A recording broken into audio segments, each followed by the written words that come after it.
काढा आणि न पेक्षा ही जुमलेबाजी बंद करा. गरिबांमध्ये या मारामाऱ्या लावालाव्या दरवेळेला ही भाजपाची वाईट सवय आहे की फटाक्याची वात पेटवायची आणि पळून जायचं आणि तो फुटून सगळं झालं तर मग मिरवायला यायचं की आम्हीच लावली होती वाट. पण वाट लागली त्याची जबाबदारी कोण घेणार? तर पहिली वाट लावायची, मग वाट लागल्यानंतर आपण यायचं आणि आम्हीच सगळं काही केलं. ही वृत्ती जी आहे त्याचा आम्ही विरोध केलेला आहे. थोडक्यात आम्ही बिलाला विरोध करण्यापेक्षा यांच्या ढोंगाला आणि त्याच्यानंतर या जमिनी बळकावून यांच्या व्यापारी मित्रांना ते जे काही देणार आहेत त्या भ्रष्टाचाराला विरोध केलेला आहे.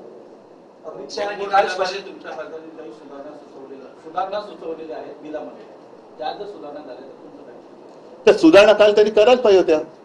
बरं, त्याच्यामध्ये साधारणतः एकूण जे काही चित्र चाललं होतं म्हणजे प्रतिपक्ष, विरोधी पक्ष किंवा प्रतिपक्ष काय असेल ते, पण त्या ज्या काही सूचना आहेत त्यांना तुम्ही असं केलं होतं की तुम्ही मुस्लिम धार्जिणे आहात आणि हे हिंदू धार्जिणे आहेत आणि हे स्वतः जेवढं मुसलमानांचं लांगुलचालन करत होते ते बघितल्यानंतर मी म्हणेन की जिनांना सुद्धा लाज वाटली असेल की अरे आपल्याला नाही जे करता आलं ते यांनी केलं, भाजपने करून दाखवलं.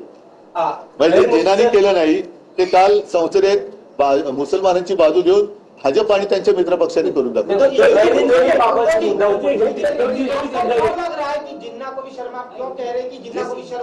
जिस तरीके से कल भाजपा के नेतागण या शीर्ष नेता या वरिष्ठ मंत्री, उसमें अमित शाह जी भी थे, किरण रिजिजू, फिर उनके जो नए नए दोस्त है टीडीपी हो या जेडीयू, जिस तरीके से उन्होंने मुस्लिम समुदाय का समर्थन किया, हम नहीं चाहते कि वो विरोध करे, लेकिन अगर आप हमें बार बार कहते हो कि आपने हिंदुत्व छोड़ा, हिंदुत्व छोड़ा, तो कल आपने क्या छोड़ा था?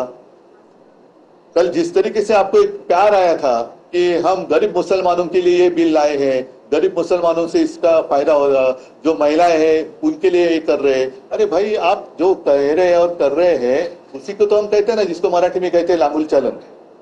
सामने आपको चुनाव दिखाई दे रहा है, उसका शायद उल्लेख अमित शाह जी ने भी किया कि हम बंगाल भी जीतेंगे और बिहार भी जीतेंगे.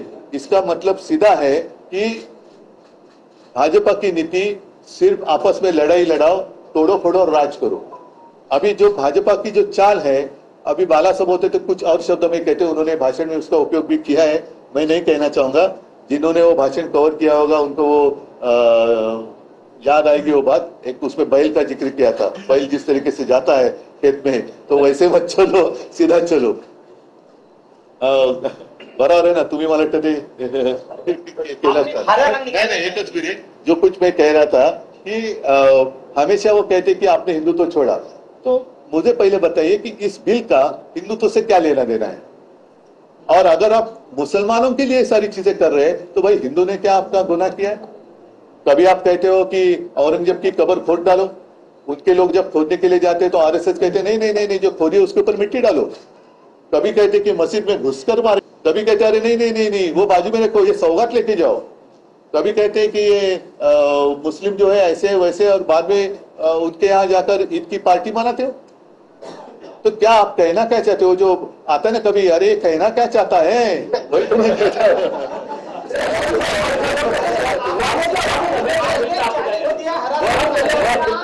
की जो बात है उसमें कुछ चीजें जरूर अच्छी है ना, मैं नहीं कहता, उसमें पारदर्शिता तो होनी चाहिए. अगर जहां भी कुछ गलत है तो गलत है, उसका समर्थन मैं या मेरी शिवसेना कभी भी नहीं करेगी. लेकिन आप जिस तरीके से वो पेश कर रहे थे, तो क्या पहले आपको भी समझ में आया है कि हम क्या कर रहे हैं? मुसलमानों के हित में कर रहे हैं कि उनके खिलाफ कर रहे हैं? ये तो पहले बताओ. और हमारा जो डर है कि आज आपने वक्फ बोर्ड की जमीन पर आपकी आंख है, हमारे जो मंदिर का ट्रस्ट है उनके पास भी काफी सारी जमीन है, क्रिश्चियन लोगों के पास जमीन है, गुरुद्वारा के पास होगी, बौद्ध विहार के पास होगी. अगर आप मुसलमानों की बात आज कर रहे हैं, कल हमारे ऊपर भी आपकी नजर आएगी. और फिर व्यापार आप करना चाहते हो तो सीधा करो. और अगर जमीन ही चाहिए तो जाओ ना, वहां चीन जहां घुस गए हैं वहां की जमीन दे दो अपने दोस्तों को. वहां की कश्मीर में जो पाकिस्तान घुस गया है वहां की जमीन आपके दोस्तों को दे दो. तो ये सिर्फ जमीन के लिए उन्होंने ये बिल लाया है, जिसका मैंने कहा ना, हमने बिल का विरोध नहीं किया है, हमने भ्रष्टाचार का विरोध किया है. हमने उनकी जो नौटंकी है उसका विरोध किया है. इससे गरीब मुसलमान या गरीब हिंदू, हिंदुत्व का तो कोई लेना देना नहीं है. इससे हिंदुओं को क्या फायदा होने वाला है? उल्टा डर ये है, जो बात हमने कही कल, अरविंद सावंत जी हमारे सांसद है, उन्होंने बात कही कि हमारे शंकराचार्य जी है जिन्होंने कहा, आरोप लगाया कि केदारनाथ मंदिर से 300 किलो या कुछ ज्यादा ही सोना गायब हो गया। कुछ किसी ने बात की? हाँ। फिर हमारे पद्मनाभ स्वामी मंदिर का उन्होंने खजाना खोला, विरोध किया, फिर रुक गए। तो ये ऐसी सारी बातें वो करने लगे तो कौन कौन उद्धव जी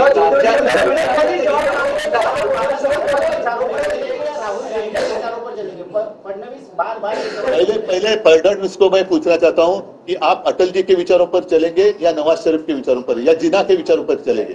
क्योंकि कल जितनी सारी बात हुई है वो जिना से भी बढ़कर हुई है। तो क्या आप जिना की ओर चल रहे हैं?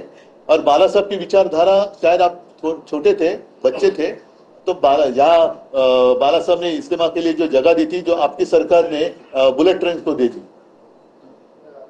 फिर इतना ही नहीं, अगर मैं गलत नहीं कहूं तो उस समय बाला साहब ने कहा था मनोहर जोशी जी को और गोपीनाथ मुंडे जी को कि जितने सारे लोगों के प्रार्थना कर, म्हणजे ज्याला आपण प्रार्थना स्थळ म्हणतो, मतलब मंदिर असेल, दरगाह असेल, काही असेल, जितने लीगल है उनको और एफएसआई दे दो। तो ये बाला साहब ने कहा था। तो बाला साहब के विचार, पहले आप बच्चे थे उस वक्त, आप हमें मत सिखाओ।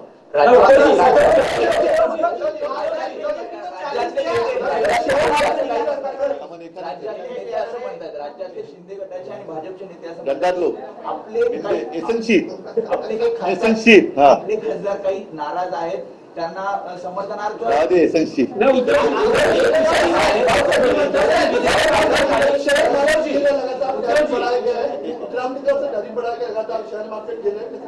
हाँ, ये काफी महत्वपूर्ण बात है।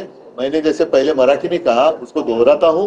मैं आज, मेरा आग्रह है, क्योंकि देश के हित के लिए जो भी करने की जरूरत है वो प्राथमिकता होनी चाहिए।